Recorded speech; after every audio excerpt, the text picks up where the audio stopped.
El gobierno ha enviado su cuarto proyecto económico urgente a la Asamblea Nacional. Ahora se denomina esta ley como Ley de Fundaciones. Tiene un nombre un poquito más largo, pero se la conoce como Ley de Fundaciones, con el objetivo de controlar, dice el Ejecutivo, los flujos irregulares de capitales. ¿Han podido revisar este proyecto de ley? ¿Qué opinión le merece? ¿Qué va a hacer la bancada de la Revolución Ciudadana frente a esta normativa que se va a analizar en la Asamblea Nacional y que seguramente tendrá la suerte que han tenido las tres anteriores, terminar siendo aprobada en un tiempo récord? Bueno, buenos días, Licenia, buenos días, Alexis, al público que nos escucha y que nos ve. Muchas gracias por la invitación. Solamente un primer saludo para los ecuatorianos que están en Rusia, un terremoto tremendo, una situación muy grave que se está viviendo allá, la preocupación incluso por los efectos en nuestras costas también, no solamente a los ecuatorianos, pero a ellos en particular y a la población rusa que está afectada por esta situación tan grave que la naturaleza nos pone cada cierto tiempo. Y también quiero aprovechar para decir algo que necesito decirlo. Hace algunos días el Grupo Social FEP, un grupo que hace un trabajo extraordinario de apoyo social, comunitario, desde hace 55 años en el Ecuador, cumplió efectivamente 55 años de vida, y yo le envié una comunicación al presidente de la Asamblea pidiendo un saludo para ellos. Y me mandaron a decir que no merecía, no era una cosa tan importante. El trabajo de la economía popular y solidaria, que es tan importante en nuestro país para generar democracia económica, para generar felicidad, para generar solidaridad en la economía, que es lo que más necesitamos, no es ni siquiera merecedor de un saludo por parte del presidente de la Asamblea. Lo lamento mucho, pero aquí lo quiero decir públicamente, nuestro saludo a estas organizaciones que hacen un trabajo tan extraordinario, humanitario, solidario, en beneficio de todos. Y discúlpenme que haya tenido que hacer esta observación inicial para decirle que efectivamente siguen enviando leyes económicas urgentes, violando la ley y la Constitución. Les importa un comino lo que pase. No son leyes económicas, perdone usted, no son de situación de urgencia tampoco. Cada ley es para ya arreglar los problemas del país. Ahora sí, no olvidemos que con la consulta popular de abril del 2024 ya se iban a arreglar todos los problemas. 11 preguntas, de las cuales las 9 que tenían que ver con seguridad fueron aprobadas, fueron aceptadas por el pueblo ecuatoriano. Ganaron por goleada, dijeron. Sí, la extradición para ecuatorianos que cometerían crímenes, el control de armas, el apoyo de las Fuerzas Armadas para que controlen las vías, para que controlen las entradas a los centros de rehabilitación, el aumento en las penas, todo. Ya, ahora sí, con esto se va a solucionar el problema de la inseguridad. Ya tiene casi 2 años de ejercicio del gobierno Noboa y sigue mandando una ley más. Las anteriores también, que se hicieron justamente después del 14 de mayo que nos posesionamos en la Asamblea Nacional. También la ley de integridad, la ley de inteligencia, todas las leyes. Ahora sí vamos a arreglar el problema de la inseguridad. Y cada vez es un pretexto más, Licenia. Esta última es otro pretexto más. Es que las fundaciones están financiando al narcotráfico, a la delincuencia. Ahora sí, con esta ley que les vamos a impedir que traigan dinero de afuera, entonces ahora sí vamos a terminar con la delincuencia. Y lo que hacen es destruir cada vez más el país, no solamente en otros temas tan graves. Y también mi saludo aquí a los empleados del sector público que han sido despedidos en estos días y van a seguir despidiéndolos porque esa es la orden que han recibido del Fondo Monetario Internacional. Pero ahora con este proyecto de ley lo que están intentando es que la gente no pueda crear fundaciones, asociaciones que son legítimas, que en algún caso extremo pudieran ser manera de traer dinero, y además normalmente ese dinero viene de instituciones vinculadas con la CIA, con los organismos de los países imperiales, para tratar de afectar a los gobiernos progresistas. Pero lo que ahora están pretendiendo hacer es disminuir la capacidad justamente de una de esas fundaciones como el FEP y otras organizaciones que se dedican a atender a la población. Incluso en estos últimos 8 años particularmente, por la deficiencia del Estado, no les queda más a la gente que, bueno, si no nos atienden, hagámoslo nosotros mismos por nuestra cuenta. Lo que están intentando es eliminar, destruir, congelar recursos, incluso como siempre lo intentan hacer sin ningún procedimiento. O sea, si hay una sospecha, así lo dice el proyecto de ley, si hay una sospecha de que esos recursos pudieran tener un origen ilícito, les congelamos. Es decir, eso es otro intento de acallar el trabajo de la gente, pero además violando todos los conceptos, todos los principios legales, desde el mismo hecho de que se presenta como un proyecto de urgencia económica que no lo es, y con todo el contenido que tiene. Los Estados Unidos, bienvenido economista, que gusto tenerle acá. Los Estados Unidos, con la administración Trump, han ido cerrando las llaves, ¿no?, a la cooperación. Y usted ya lo decía brevemente en su respuesta anterior, en efecto, con varias organizaciones como la USAID, por ejemplo, entre otras, la NED, entre otras, han financiado proyectos relacionados con el periodismo, por poner un ejemplo, y con organizaciones políticas también, ¿no? Por ahí está Fundamedios, esta organización Participación Ciudadana, que han contado con recursos que venían desde Washington, y que lejos de ser veedores, vigilantes por el cumplimiento de los derechos civiles, humanos, la libertad de expresión, la democracia, han sido todo lo contrario, y más bien han intervenido para atentar justamente contra procesos democráticos. Y los Estados Unidos dijo, sí, es verdad, ha pasado esto, y además le está representando un gasto oneroso a la administración de Washington, vamos a cerrarles las llaves. Pero ¿qué pasa con el resto de países que en cambio sí orientan sus recursos a proyectos, por ejemplo, vinculados con el desarrollo? Usted mencionaba el caso de la FEB. Yo hace poco estuve en Salinas, en la provincia de Bolívar, y uno ahí se da cuenta de cuando están bien destinados los recursos para el desarrollo, para la productividad, lo prósperos que hacen de zonas que en efecto han pasado olvidadas por años. Entonces, ¿qué es lo que está buscando el gobierno? Cerrando esta posibilidad de que puedan acceder a recursos sectores que necesitan justamente de la cooperación internacional.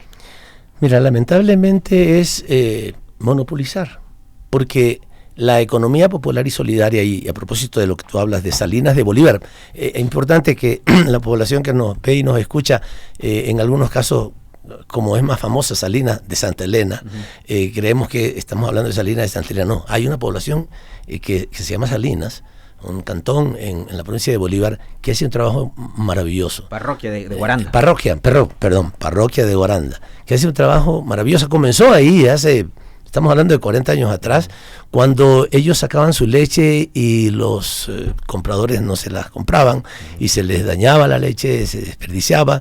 Entonces, con un grupo de salesianos maravillosos, comenzaron un trabajo de cooperación, y esa leche la convirtieron en queso, y después ese queso lo convirtieron en quesos maduros, y después hicieron trabajo de artesanía, y después chocolate, hicieron miel, ahora ya hacen embutidos, chocolate, valores de fútbol, embutidos, muchísimas cosas, y eso le ha dado prosperidad a un pueblo que estaba empobrecido.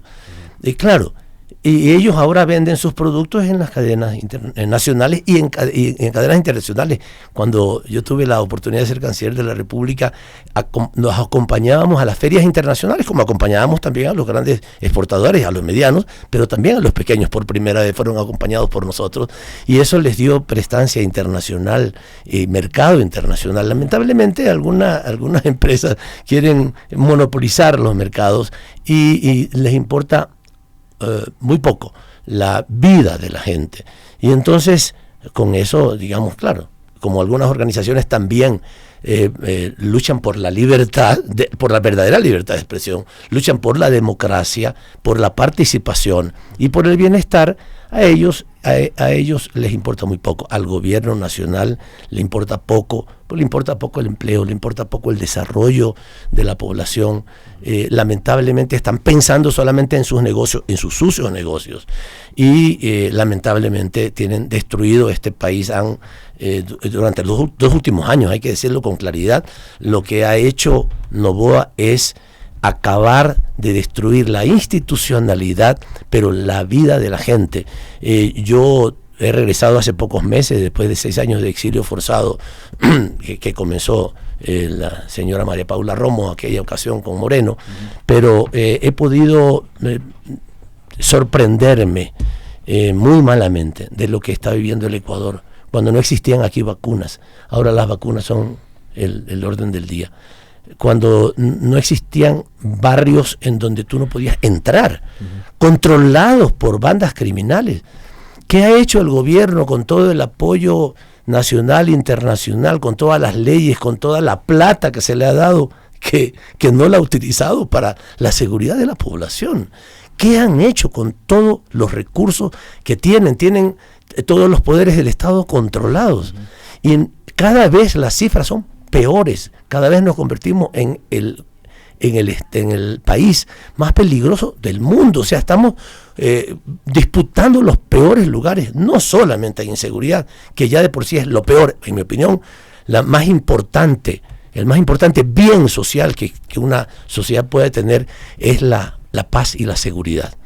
Y eso lo han destruido. Pero además de eso el empleo, además de eso la salud, los hospitales cayéndose, la educación y todo. Eso es en lo que hay que trabajar y en eso es lo que estamos trabajando. Lo quiero comentar a la población que nos escucha y que nos ve.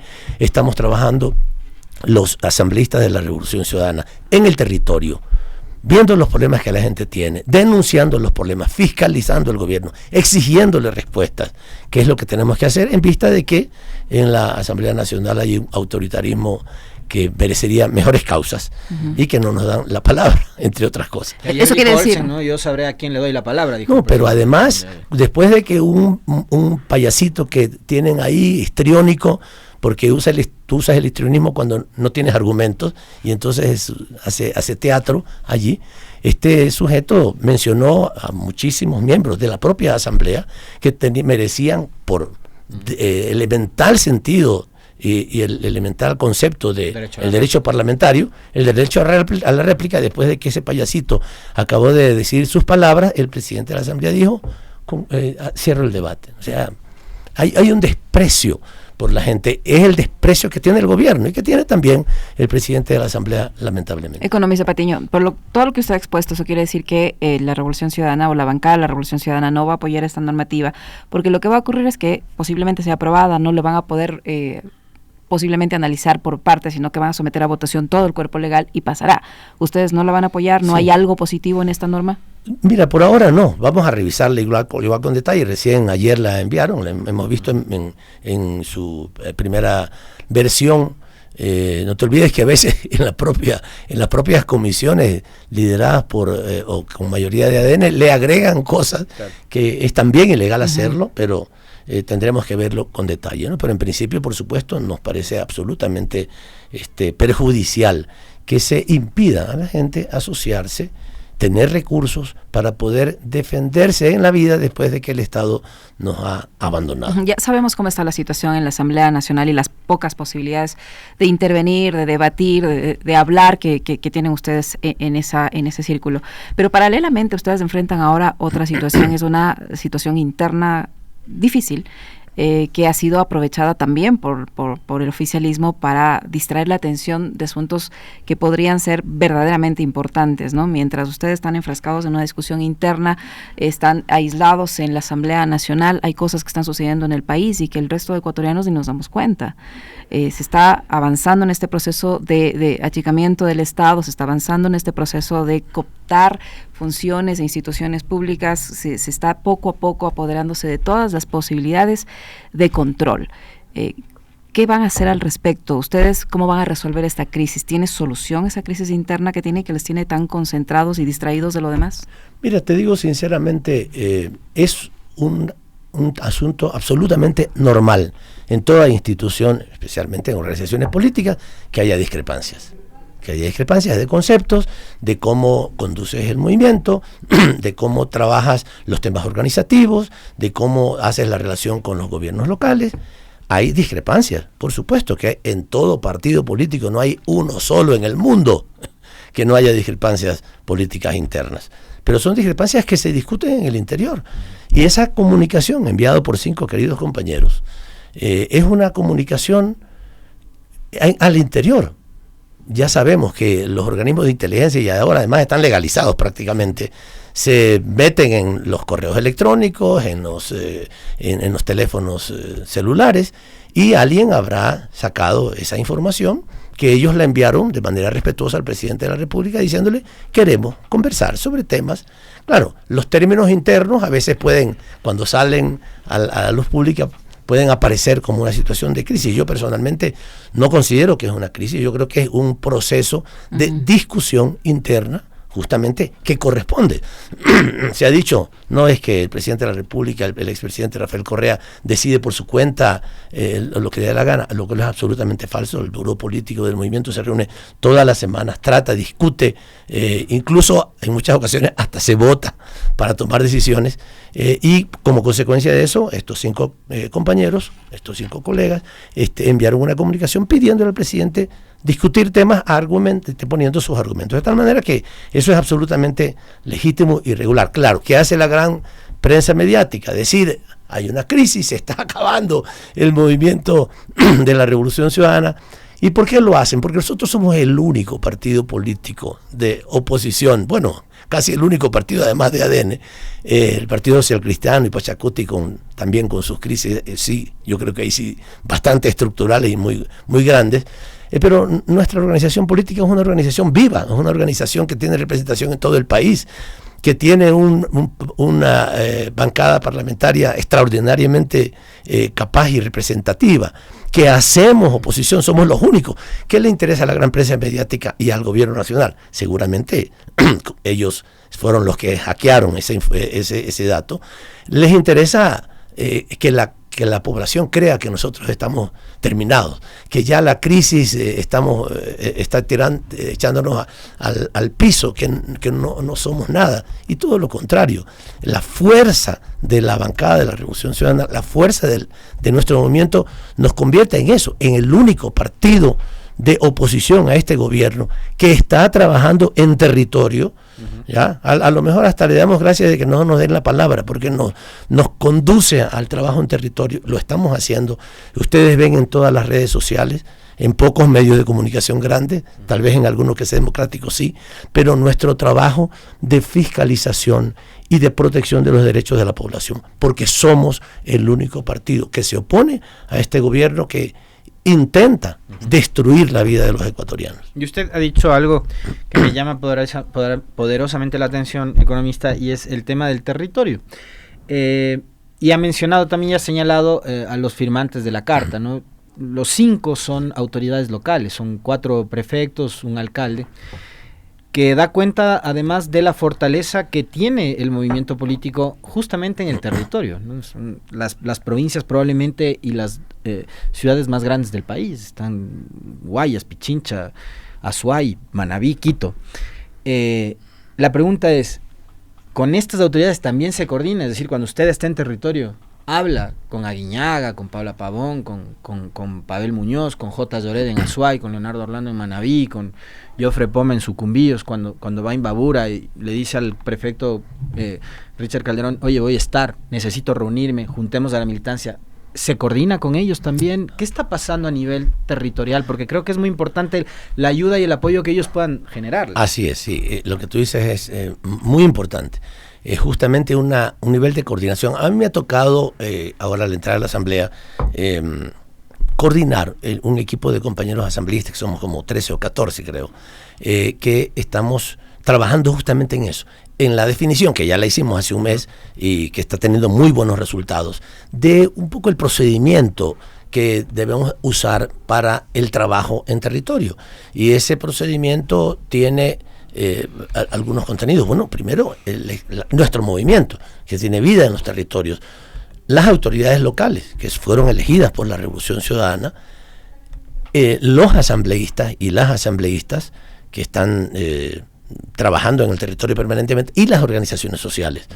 Y justamente eso es lo que hacemos. Yo tengo una permanente coordinación con los 5 firmantes, tanto digamos en el trabajo regular que ellos hacen como autoridades, pero también en las visitas que hacemos. Incluida Marcela Aguiñaga. ¿Usted habla con la prefecta hablo Aguiñaga? Con Marcela Aguiñaga. Ayer en la tarde hablé con Marcela Aguiñaga por teléfono largamente. Tengo contacto con ella permanentemente, con Aquiles, a quien le damos desde aquí nuestro respaldo, nuestra solidaridad respecto a los temas que, bueno, por los que se lo acusan injustamente, pero además por las competencias que le corresponden. He conversado justamente con el ánimo, en algunos casos, de mediar algunas situaciones que se producen, con el alcalde de Quito, con la prefecta de Quito, con el prefecto de Manabí, con el prefecto de Imbabura, de la SUAY. Estamos en permanente contacto. No todos, tal vez, no todos los miembros de la Revolución Ciudadana tienen, digamos, ese nivel de comunicación, pero muchos de nosotros lo tenemos, y creo que eso es lo que también está dando lugar a que el trabajo de ellos, que es propio, digamos, el crédito es de ellos absolutamente, pero que ellos están haciendo un trabajo muy importante en sus territorios. Las encuestas así lo dicen, la aprobación a la gestión que ellos hacen, a pesar del boicot del gobierno, que no les dan recursos, a veces se demoran 5 o 6 meses en pagarles sus rentas, lo cual es vergonzoso. O sea, tú no puedes darle rentas a un municipio y no darle a otro, darle a una prefectura y no a la otra. Pero yo quiero decirte que sí, tenemos un diálogo permanente con nuestros compañeros, y por eso también esta comunicación, una comunicación cordial, afectuosa, en donde ellos le dicen al presidente: presidente, queremos conversar contigo. ¿Y es posible? Sí, Correa, entiendo que se va a hacer en esta semana.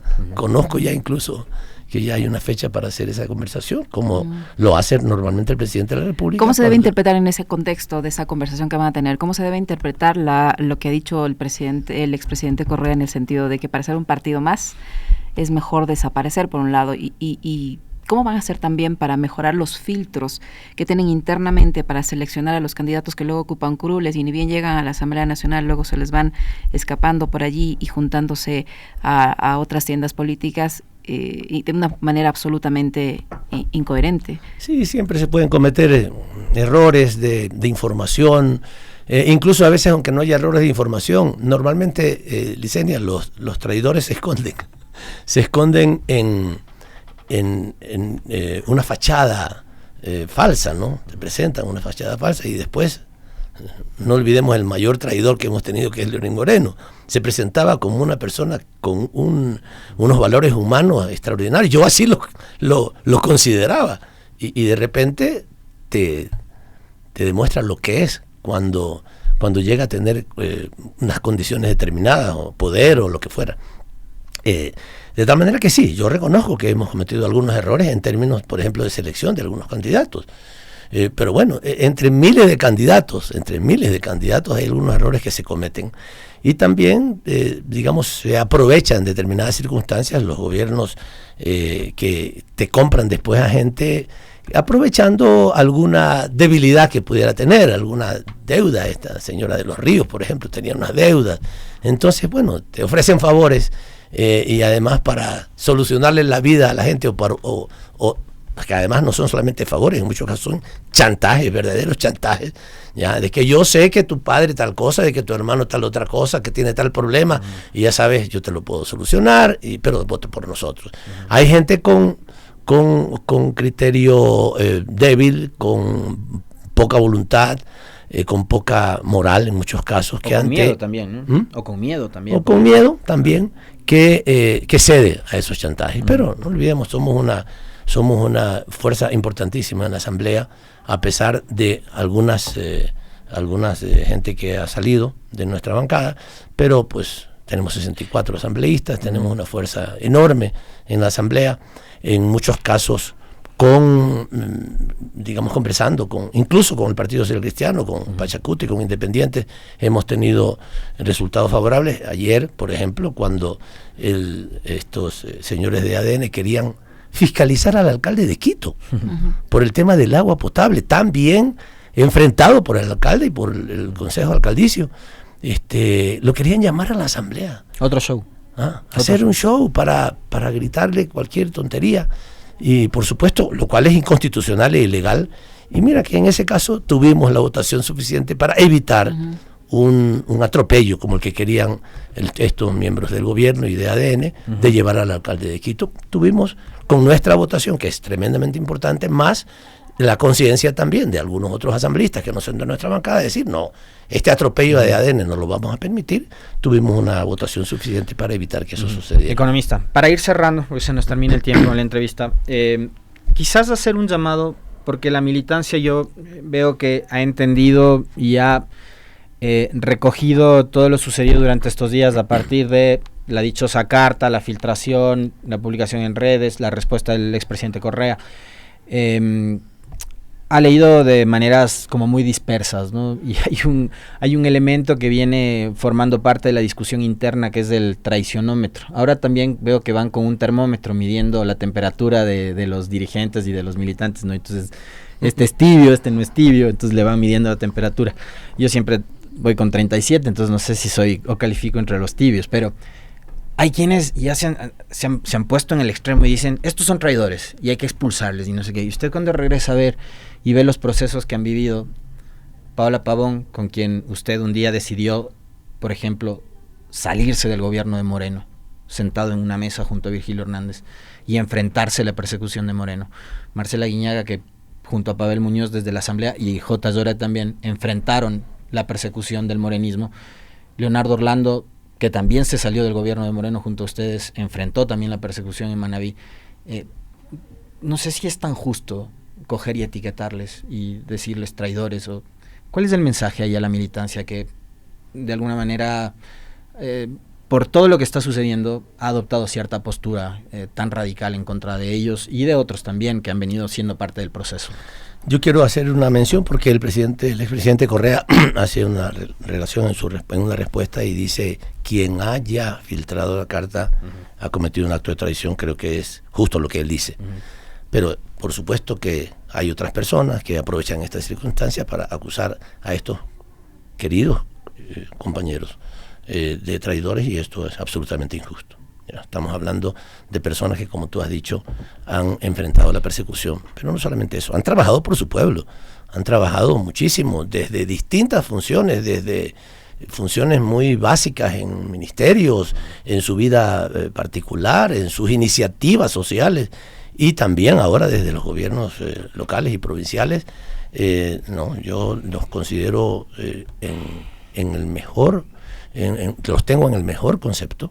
Creo que son personas que merecen nuestro mayor respeto y nuestra consideración, nuestro apoyo, y que tienen todo el derecho de pedir una conversación sobre un tema sobre el cual ellos tienen un criterio que podemos no todos compartir, pero justamente ese es el derecho a la democracia interna, al debate. Eso es lo que mucha gente, yo te digo porque he sido dirigente del movimiento durante mucho tiempo, en algunos casos, en algunos tiempos, cuando la gente ha sentido que no hay espacio para debatir, lo reclama. Y esto es lo que los compañeros están pidiendo. Lo hacen de manera reservada porque hay temas que se tienen que lavar dentro de casa. Y ellos lo hacen así. Por tanto, yo quiero expresar mi respeto por ellos y considerar que sería injusto calificarlos de otra manera, porque ellos se merecen nuestra consideración. Son líderes importantes de la Revolución Ciudadana, ellos y muchísimos otros más, que ahorita no están en la discusión pública porque no han firmado una carta, pero alcaldes tenemos muchos otros más, muchos otros prefectos, también de iguales condiciones, de igual valía, y nosotros como militantes de la Revolución Ciudadana, y creo que el pueblo ecuatoriano también, que recibe los beneficios de su gestión, así los considera.